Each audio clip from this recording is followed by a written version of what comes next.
I wish we had a fireplace. Oh, that would be so nice. If we had like a nice little fireplace, we'd have Yeah. robes. It'd be great.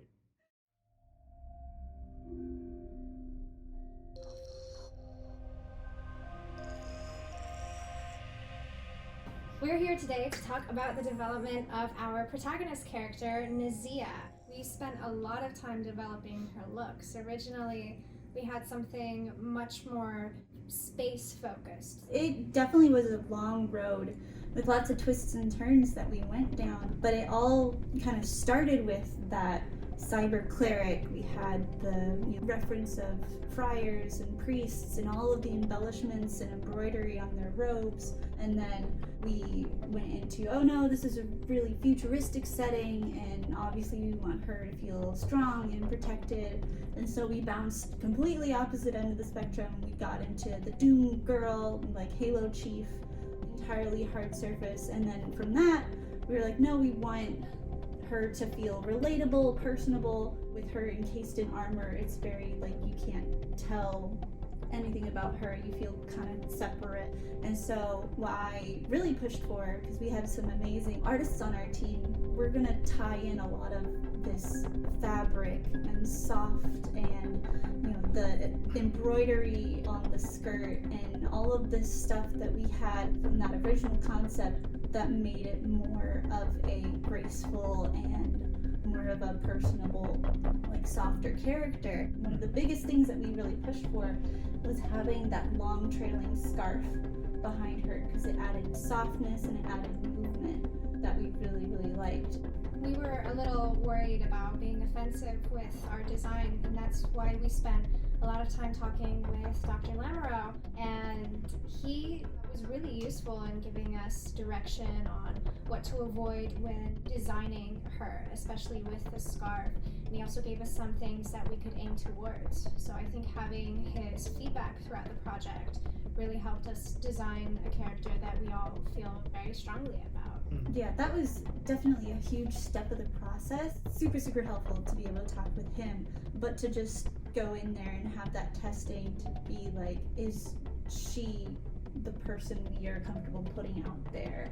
We really wanted our player to care about her. That's why we decided on a third-person shooter as opposed to another camera perspective. We really wanted to have this character who, all purposes, like, she was awesome, she was cool, she knew what she was doing, she was like, just this cool character you wanted to be. And then when we were also having this almost antithesis of her or her companion, Moss, we're like, okay, well, how can we kind of help lighten the mood to her, like, I'm super awesome, I'm super cool, she always gets it done, and having this fun, like, character aside with it. So I think that's kind of where it all started. Yeah, we spent a lot of time writing the script together, just reading it out loud. Does this make sense?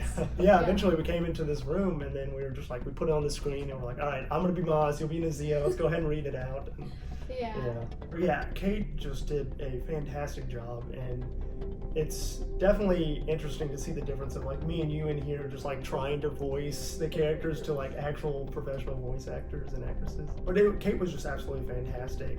So we sent her a script, and it was kind of like a good collaborative process of where she was kind of telling me like, oh, this is what I think the character kind of feels, and this is how it is, this is how I'm interpreting it. And it was a lot of back and forth, and a lot of times sometimes we would just do the same thing, just 3 or 4 takes and just like slightly different, because we could tell like something was off, or like something was we wanted it slightly different. So. Can you try doing one more with less contour a little bit? Does that make sense? Like, what do you mean by less range between high and low, just more low? Okay. A little bit flatter. Got a data core for you, Moss. Got a data core for you, Moss. Oh, I see what you're saying. Yeah, I like that last one you did the best.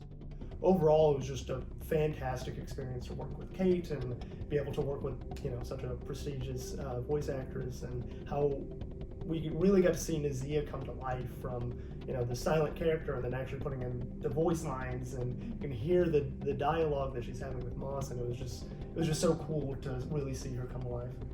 What I genuinely really like about our approach to Neziha and our approach to a game kind of overall is that we never went with generic. She has so much personality with the jokes that they make and the fun that they're having, you know, with each other, that banter. You make it so much more personable and so much more unique. Yeah. Well, and I agree, and I think by having, especially Moss, and where they already have the relationship, it really lets the personality come out.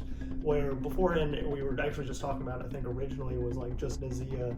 She was like just talking to herself and she'd make comments, and it felt almost like bland, like there wasn't enough of a personality that was able to come out. And so by having Moss, I think, as someone like she could talk and have that banter with and joke with, it really allows the personality to come to life.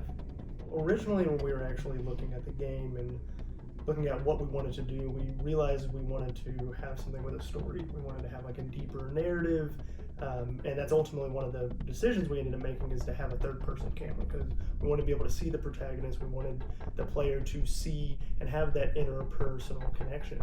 Earlier, we had a lot of different ideas. One of the things that we talked about was the idea of greenwashing, the morality behind industrialism. I remember so much of that because you especially, we both did some research on it, but this is such a big, impactful statement that we were diving into, where we were kind of, I don't know, getting overwhelmed with it, to where, especially because of the scope and how limited we were with our narrative resources and time, it was just like, this is a huge topic and we wanted to do it justice. So that's, I think, one of the reasons why we pulled back. And we still have elements of it here and there that I'm really proud of. We were able to slide in there and have that as a backstory, to where it's like we were coming from a really, really good place. Oh, absolutely. And I think also, you know, kind of touching onto that is because, you know, our scope and everything, it's kind of one of those where it's like, the more you dig into the game, there's a lot more of the deeper stuff, and that's where we have like those holotapes where if you find them kind of scattered throughout, and that's where you can really dig deep into the lore that we were really trying to do and make this space feel alive. On the data core. It seems like the robots stopped harvesting. Their code had them obsessively growing and protecting the plants instead. For a lot of people with narrative in games, you know, some people are like, oh, I gotta skip as much as possible and skip past it. So we kind of left it as optional for the players who do want to explore that and find those and have those little moments. We do have that where you can see a lot of the stuff that we were talking about earlier that are really just embedded deep into the narrative. It's clear we're all very proud of her and the work that we did. And it's exciting that the game is coming out tomorrow and we get to share it with the whole world. I know, I'm excited.